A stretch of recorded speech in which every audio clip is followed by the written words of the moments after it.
All right, let's just jump right in. Have you ever noticed that the harder you try to be attractive, the more it just doesn't work? Well, you're definitely not crazy. Today, we're going to talk about a totally different way of thinking, one that flips the whole script from, actively chasing someone to passively pulling them in. This is what's known as the invisible magnet rule. This quote, wow, it really hits the nail on the head, doesn't it? The whole idea that maybe, just maybe, the entire strategy of pursuit is just fundamentally wrong. It's a super frustrating loop to be stuck in, but what if you could break out of it? What if all it took was just changing your direction? So here's the big idea you need to get. It's this battle between two types. On one side, you've got the chaser. This is someone who's all about active pursuit. They're always trying. And that trying actually sends out a low-value signal. It makes people kind of skeptical. But then you have the magnet. This person has this passive pull.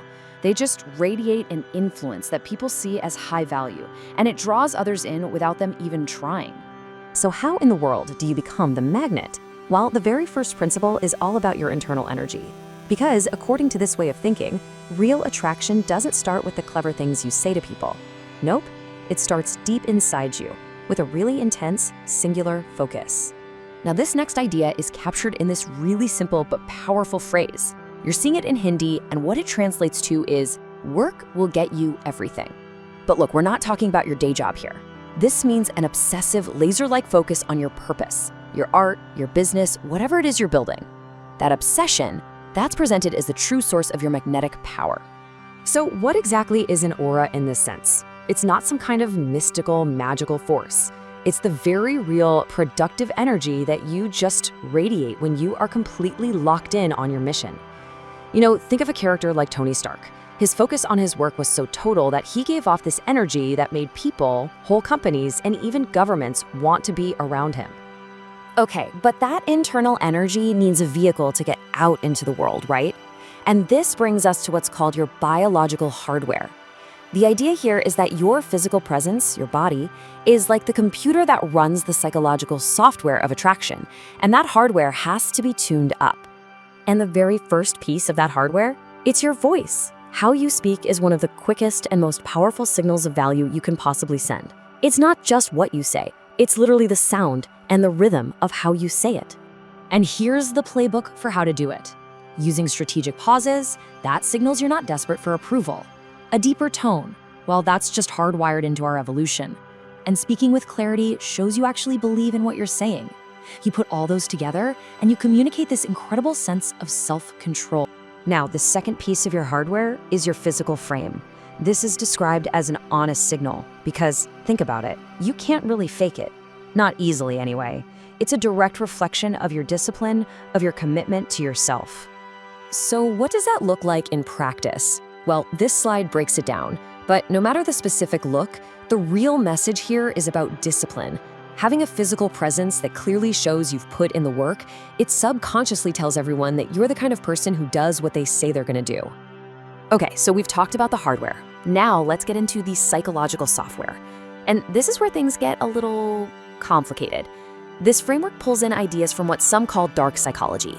It's really important to say, we're just gonna look at these tactics from a purely analytical view, just to understand how they're supposed to work based on the source material. So this framework suggests that the invisible magnet works by using some pretty specific psychological plays to create intrigue. You've got love bombing, which creates this super intense initial connection. Then there's strategic silence, which introduces anxiety and makes the other person want to chase you for a resolution. Triangulation manufactures a sense of competition. And gaslighting, well, that's about making someone doubt their own perception, which makes them rely on you more.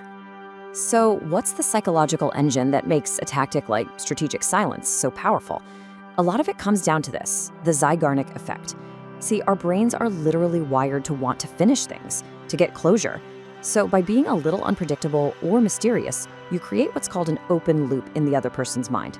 And their brain will literally work overtime trying to figure you out, which keeps you at the front of their mind. All right, so after digging into the internal aura, the physical hardware, and that psychological software, we finally get to the bedrock. What is the one thing that powers this entire system? It all comes down to self-confidence. But this framework defines it in a really specific way. It's not about arrogance or faking it till you make it. It's not about clever tricks. It's presented as the simple, powerful outcome of having integrity with yourself, of just keeping the promises you make to yourself, no matter how small they are. And the way you build it is just beautifully simple. You start tiny. Promise yourself you'll wake up at a certain time, and then you do it. Your brain logs that as a win. Promise you'll hit the gym, and then go. That's another win. These small, consistent victories start to build this incredible momentum of self-trust. And that, right there, is the core of everything. When you build up that unshakable trust in yourself by just keeping promise after promise, that internal certainty becomes something other people can actually feel. They can sense it. And that ultimately is the real source of the invisible pull. It's not a trick, it's a genuine reflection of who you are. And so this is the question we're left with. The framework we've just walked through, it mixes real self-improvement with tactics that, let's be honest, could be seen as psychological warfare. So is the invisible magnet a way to build powerful, genuine connections? Or is it just a more sophisticated playbook for manipulation? The answer to that is probably something worth thinking about.